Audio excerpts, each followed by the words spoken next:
Jarvis a warm welcome. Greetings. Come on, let's get louder. Greetings, Sister District volunteers. Yes! Are you excited to be here? Today, I will discuss the 2022 impact for Sister District project. What does impact mean? To have a strong effect on someone or something. Every phone call you made in 2022, every door knock, every telegram, every postcard, every text message was meaningful because it was connected to how someone feels. And it is Black History Month, so I will start with a quote, just like I began with a quote with the HQL update. And this is a quote by one of my favorite civil rights activists, Maya Angelou. I learned that people will forget what you said, people will forget what you did, but people will never forget how you made them feel. In every phone call you made, every door knock, that's the difference in what somebody feels and getting them out to vote. Looking at a voter based on their body, your head is your issues, but your heart is what you value. And your heart is directly connected to how you feel. And that phone call that you had for 2 minutes, when you were knocking on the door for 1 minute, talking to a single mother that was in Pennsylvania, or you talk to a single mother that was in Virginia, in rural Virginia, who kids simply didn't have the resources to have broadband access and didn't have a laptop to go to school during the pandemic.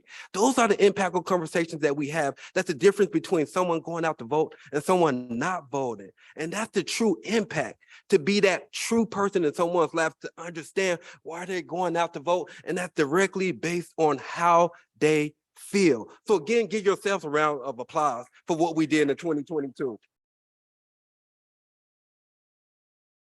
I also will talk a little bit about Johanny Sopita Freitas, our wonderful Pennsylvania state-led, wonderful newly elected Pennsylvania representative.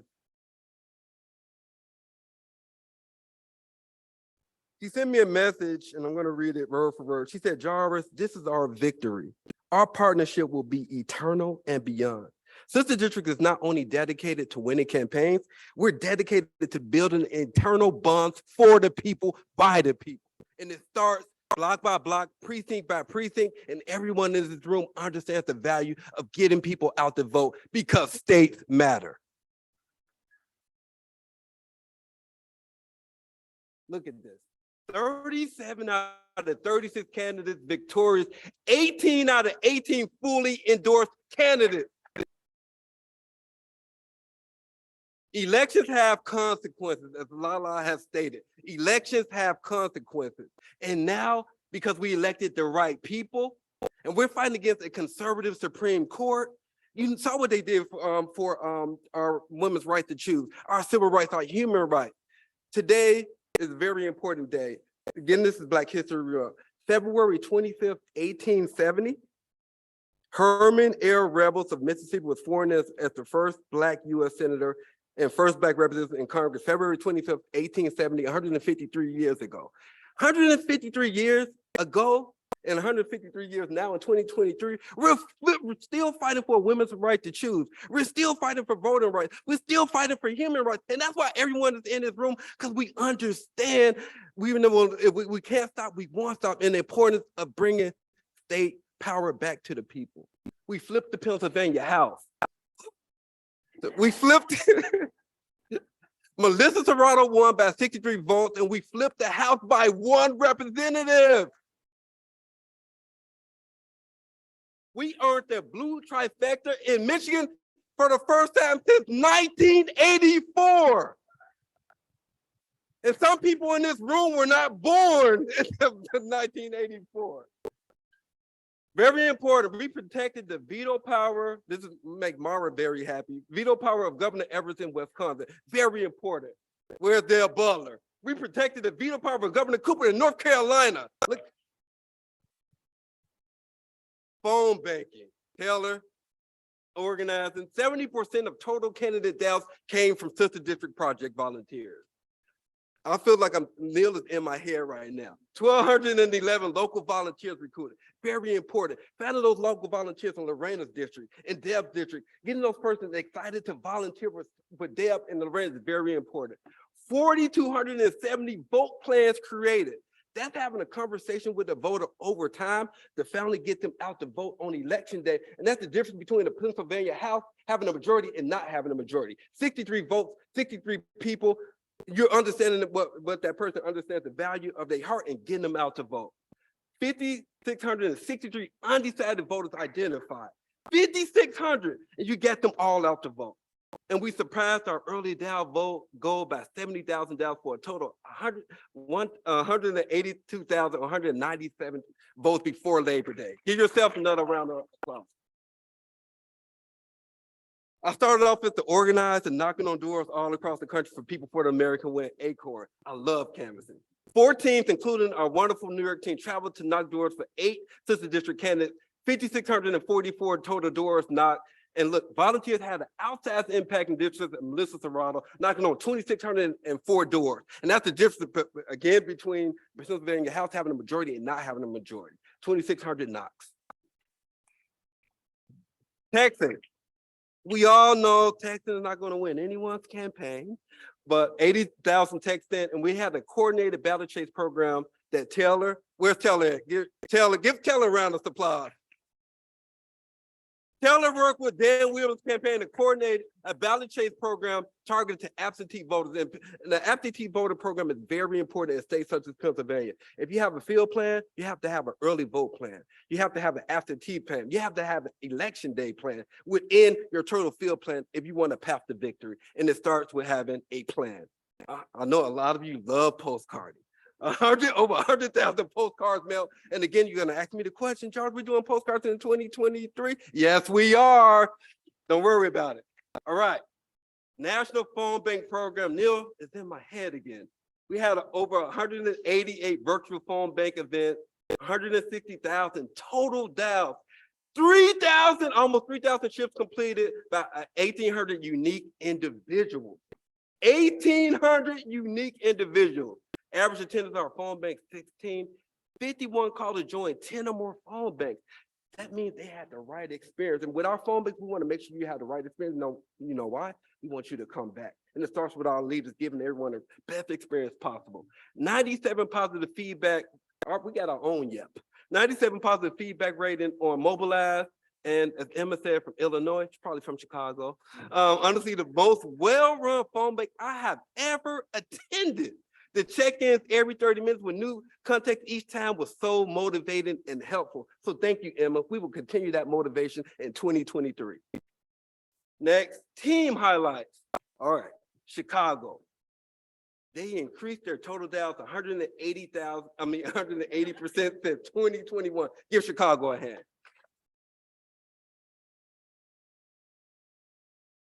YOLO, you only live once. Call-a-thon for democracy doing GOTV, 8+ continuous hours. Give YOLO a round of applause. New York City, special to my heart. I lived in Brooklyn for 7 years. They knocked on over 2,600 doors that propelled Melissa Serrato to win by 63 votes. Southern Vermont crossing 100,000 raised early this year, total since inception in 2016. Give Southern Vermont a round of applause. South Bay, Bake Back Better, raised over $8,000 in emergency money in the last month of the campaign for our newly elected Senator, Darren Calamari, in the great state of Michigan. Next, our Mardi Gras people, Cal Penn, doubled their state bridges fundraising from 21 to 22, 9,000 to 18K. Give yourselves a round of applause, Cal Penn. Portland, Puget Sound, Eugene made over, drum roll, 32,000 dials in 2022. Give them a round of applause. Sacramento doubled their candidate fundraise dollars between 21 and 22 from 15,000 to 29,000. Give them a round of applause. Our good friends in Marin, 84% increase in candidate fundraising in 2022 from 5,000, little close to 6,000 from $3,000. Give them a round of applause. Sonoma County East raised over $8,000 per candidate in 2022, a 125% increase from 2021. Sonoma County West raised over $6,700 for state bridges, a 264% increase from 2021. Get them around that applause. DC is special to me. I went to the Great Howard University. 2 fundraisers blizzard for candidates raised over $21,000. Get them a round of applause. I'm not finished yet. East Bay increased fundraising from $6,904 from 2021 to $7,600.63. And again, we're all about growth. It doesn't matter if it's a dollar increase, 50 cents, 1 cent, 2 cents, 3 cents. We're all about increasing on a positive note. San Francisco, Brian Fernandez raised over $16,000 for Brian Fernandez's in-person events, including a citywide event at House Party in 2022. Thank you to two Nicoles and my good friend, Chicago Cubs fan, Doug. Thank you, guys. Oh, our outside field impact, Rep. Melissa Serrato. Assistant district volunteers made 84% of her total Dallas for her campaign. 84%. We called 30,000 voters. We identified 1,151 supporters. We knocked on 2,604 doors. And what happened? She won by 63 votes, and we had a majority in Pennsylvania. Because of you.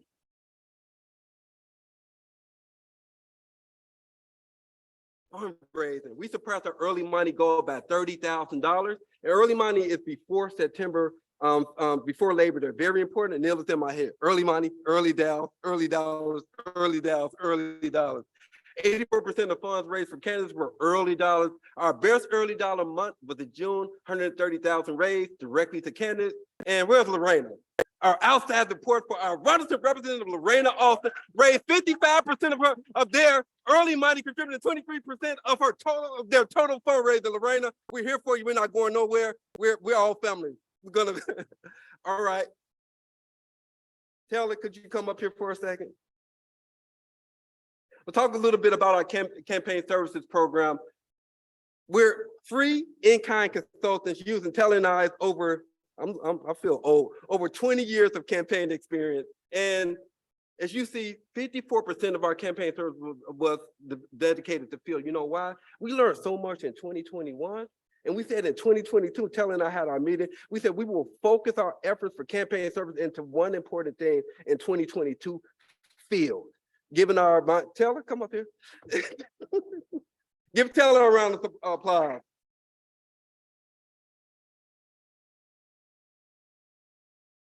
Taylor, our wonderful senior field manager, was very instrumental in working with me for our campaign services program.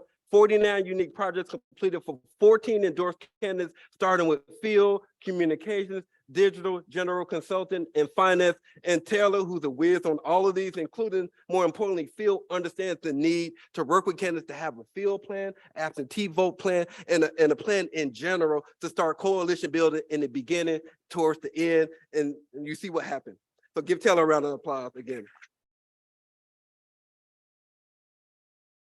And before we start the candidate panel, I want to end just like Lala with a story. I was interviewing Reverend Al Sharpton on behalf of Sister District. And he gave me a story about Martin Luther King from Ambassador Andrew Young when he went to the White House with Martin Luther King to meet with President Johnson after the Civil Rights Bill was passed. Dr. King was speaking to President Johnson, and Dr. King said, President Johnson, we have to pass voting rights. President Johnson, I don't have the political capital. I just passed civil rights. It's impossible. So they were leaving the White House, and Dr. King was leaving the White House with Ambassador Young, and Ambassador Young said, did you hear what Johnson said? It's impossible.